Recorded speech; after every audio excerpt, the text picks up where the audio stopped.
I raised him from the time he was 6, packed his lunches, sat through parent-teacher meetings, taught him how to ride a bike, how to throw a punch, how to apologize when he was wrong. I never once called him not mine. He was my son in every way that mattered, until the day he decided I wasn't anything at all. The betrayal didn't start with him. It started with her. My wife and I had been married for 12 years. Not perfect, but stable, or so I thought. Over the last year, she changed. Late nights, guarded phone, a sudden obsession with her appearance. When I asked, she snapped that I was paranoid, insecure, controlling. I swallowed it because I loved her and because I didn't want to be the man who accused without proof. The proof came anyway. I found the messages one night when her phone buzzed on the kitchen counter. I didn't go looking. It was there. Open. Undeniable. I miss you already. Last night was amazing. He has no idea. She was cheating. Not a drunken mistake. Not a moment of weakness. A full-blown affair with a man she'd known for months. When I confronted her, she didn't cry. She didn't apologize. She looked relieved. "I'm not happy," she said.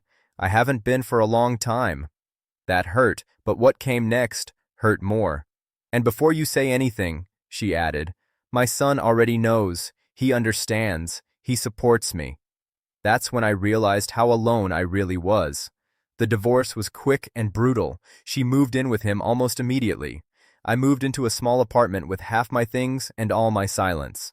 I tried to stay in my stepson's life. I texted, I called, I showed up for birthdays and games when I was allowed. At first he was distant but polite. Then one afternoon, everything snapped. I ran into them at a grocery store. She was with her new partner. Her son, my son, was standing between them, laughing like they were a perfect little family. I smiled, stepped forward, and said his name. He looked at me like I was a stranger. "What do you want?" he asked. I chuckled awkwardly. "Just saying hi. How have you been, champ?" That's when he said it, loud enough for people to hear. "You're just mom's ex. Stay out of our life." The words hit harder than any punch ever could. I looked at her. She didn't correct him, didn't defend me. She just stood there, eyes cold, arms crossed, like she was waiting for me to leave. Her new man smirked. In that moment, 12 years disappeared. All the bedtime stories, all the sacrifices, all the love, erased by a sentence spoken by a boy I once considered my own. I nodded, not because I agreed, but because I finally understood. I walked away, not just from the store, from everything. I stopped calling, stopped texting, stopped trying to hold on to a place in a life that had decided I was disposable. I focused on myself for the first time in years. Therapy, gym, work, silence, healing. Months passed, then a year, and then the calls started. It was small at first. A missed call from her, then a text. "We need to talk." I didn't respond, then another message. "He's asking about you." I ignored it. Eventually, the truth came out through mutual friends. Her affair partner wasn't the hero she thought he was. He cheated too. With someone younger, someone new. He left. Just like that. Suddenly, the family she'd built without me collapsed. She called again, this time crying. "I made a mistake," she said. "He misses you. He's having trouble. He needs a father figure." That word, father, almost made me laugh. I met them once more. Not out of obligation, but for closure. Her son wouldn't look at me. He stared at the floor, awkward and uncomfortable.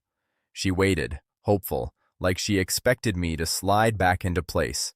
Finally, I spoke. "I loved you like my own," I said to him calmly. "I showed up every day, and when you told me I was just your mom's ex, I believed you." I stepped back. That wasn't punishment. That was respect. He looked up then, eyes wet. "I didn't mean—" "I know," I said gently. "But words matter. Choices matter." I turned to her. "You don't get to erase someone, then summon them when life gets hard," she cried. I didn't. I left again, this time for good. Some betrayals don't come from enemies. They come from the people you fed, protected, and loved without condition. And sometimes, the strongest thing you can do isn't to fight for your place, but to accept when you're no longer wanted and choose your own peace instead. I wasn't just her ex. I was a man who gave everything and learned when to walk away, and that lesson stayed with me longer than any family ever did.